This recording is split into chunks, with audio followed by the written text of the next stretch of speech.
અંકલેશ્વર નગરપાલિકાએ પર્યાવરણની જાળવણી અને શહેરની સ્વચ્છતાના હિતમાં ઝીરો વેસ્ટ મેનેજમેન્ટ તરફ એક અત્યંત મહત્વપૂર્ણ અને ઐતિહાસિક પગલું ભર્યું છે. શહેરના સુકાવલી વિસ્તારમાં હવે વૈજ્ઞાનિક ઢબે કચરાના નિકાલની પ્રક્રિયાનો વિધિવત પ્રારંભ કરવામાં આવ્યો છે. ખાસ કરીને અંકલેશ્વર પંથકમાં વધતા જતા પ્લાસ્ટિક પ્રદૂષણ અને દરરોજ ઉત્પન્ન થતા ટનબંધ ઘરગથ્થુ ઘન કચરાના કાયમી નિકાલ માટે નગરપાલિકાએ આ આધુનિક પ્રોજેક્ટ કાર્યરત કર્યો છે. રાજ્ય સરકારના નિર્મળ ગુજરાત અભિયાન હેઠળ પ્રાપ્ત થયેલી વિશેષ નાણાકીય સહાય દ્વારા આ પ્રોજેક્ટને સાકાર કરવામાં આવ્યો છે, જેમાં ખાનગી ઇજારદાર દ્વારા અત્યાધુનિક મશીનરી લગાવીને કચરાનું વૈજ્ઞાનિક સેગ્રેગેશન વર્ગીકરણ શરૂ કરાયું છે. અત્રે ઉલ્લેખનીય છે કે નગરપાલિકા વિસ્તારમાંથી દરરોજ અંદાજે 38 ટન જેટલો ઘરગથ્થુ કચરો એકત્ર કરવામાં આવે છે, જેનો અગાઉ કોઈ પણ પ્રકારના વર્ગીકરણ વગર અયોગ્ય રીતે નિકાલ થતો હતો. આ પ્રક્રિયાને કારણે સ્થાનિક રહેવાસીઓમાં રોષ હતો અને જીપીસીબી દ્વારા પણ સમયાંતરે સૂચનાઓ આપવામાં આવતી હતી.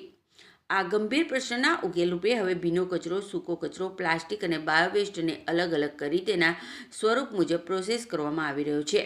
આ સમગ્ર પ્રોજેક્ટના આર્થિક પાસા વિશે વાત કરી તો વૈજ્ઞાનિક પદ્ધતિથી કચરો પ્રોસેસ કરવા પાછળ પાલિકાને પ્રતિ ટન અંદાજે 1000 રૂપિયા જેટલો ખર્ચ થશે, જેની સામે રાજ્ય સરકાર દ્વારા પ્રતિ ટન 725 રૂપિયાની માતબર ગ્રાન્ટ ફાળવવામાં આવશે. રોજના 38 ટન કચરાના ગણિત મુજબ નગરપાલિકાએ તેના સ્વભંડોળમાંથી દર મહિને અંદાજે 3 થી 4 લાખ રૂપિયાનો ખર્ચ ભોગવવો પડશે, જે લાંબા ગાળે શહેરની સુખાકારી માટેનું એક મોટું રોકાણ સાબિત થશે. આ પ્રોજેક્ટના સુચારુ સંચાલન માટે ખાનગી ઇજારદાર સાથે કરાર કરવામાં આવ્યા છે, જેઓ આગામી 7 વર્ષ સુધી આ સાઇટનું મેન્ટેનન્સ અને વહીવટી જવાબદારી સંભાળશે. આ વ્યવસ્થાની સૌથી મોટી વિશેષતા એ છે કે એકત્ર થયેલા કચરામાંથી માત્ર નિકાલ જ નહીં, પરંતુ મૂલ્યવર્ધન પણ કરવામાં આવશે, જેમાં ભીના કચરામાંથી ઉચ્ચ ગુણવત્તાનું કોમ્પોસ્ટ ખાતર તૈયાર કરી તેનું વેચાણ કરવામાં આવશે. આમ, વેસ્ટમાંથી બેસ્ટના સિદ્ધાંતને ચરિતાર્થ કરતી આ યોજના અંકલેશ્વર માટે પર્યાવરણ, સુરક્ષા અને સ્વચ્છતાની દિશામાં એક નવો માઇલસ્ટોન સાબિત થશે, જે ભવિષ્યમાં ડમ્પિંગ સાઇટની ગંભીર સમસ્યાઓથી શહેરને મુક્તિ અપાવશે.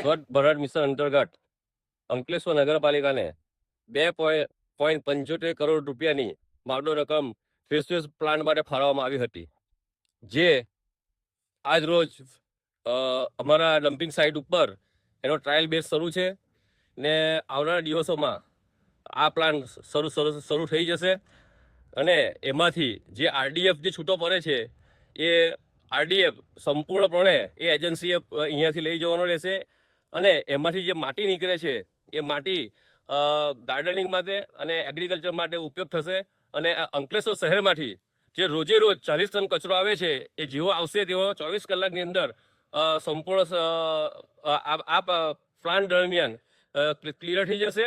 અને જે હાલ આપણે તમે બીજો પ્લાન જોયો છે એ લેગેસી વેસ્ટનો છે. અંદાજિત અમારી પાસે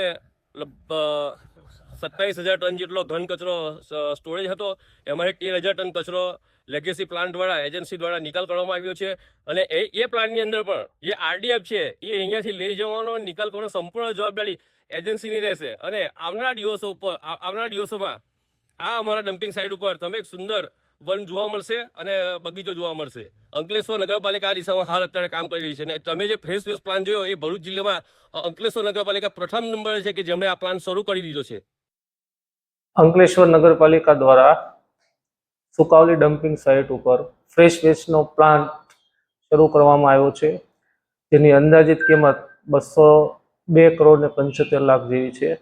લગભગ છેલ્લા 10 દિવસથી ત્યાં જે નગરમાંથી રોજે રોજનો કચરો આવે છે તેમનું પ્રોસેસિંગ કરવામાં આવે છે અને આ પ્લાન્ટ છે 7 વર્ષના O&M માટે ટેન્ડર પદ્ધતિથી આપવામાં આવેલ છે અને જે ઇનર્ટ નીકળે, આરડીએફ નીકળે તેમજ અન્ય જે ચીજ વસ્તુઓ કચરામાંથી નીકળે એની નિકાલ કરવાની જવાબદારી પણ સંપૂર્ણપણે એજન્સીની રહેશે અને ઝીરો વેસ્ટ સુધી લઈ જવાનું છે. ભરૂચ જિલ્લામાં અંકલેશ્વર નગરપાલિકા દ્વારા પ્રથમવાર આવા પ્લાન્ટની સ્થાપના કરવામાં આવી છે અને આ પ્લાન્ટ સંપૂર્ણપણે સોલિડ વેસ્ટ મેનેજમેન્ટ નિયમ 2016 મુજબ જ કામગીરી કરશે.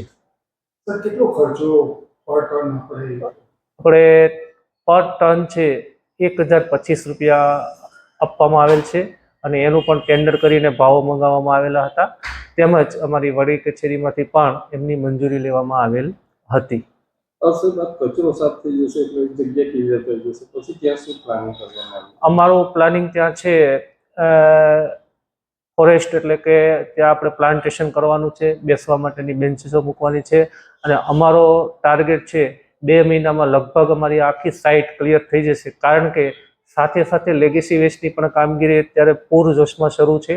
તેમને પણ અમે નાઇટમાં કામગીરી કરવાની મંજૂરી આપવામાં આવેલી છે.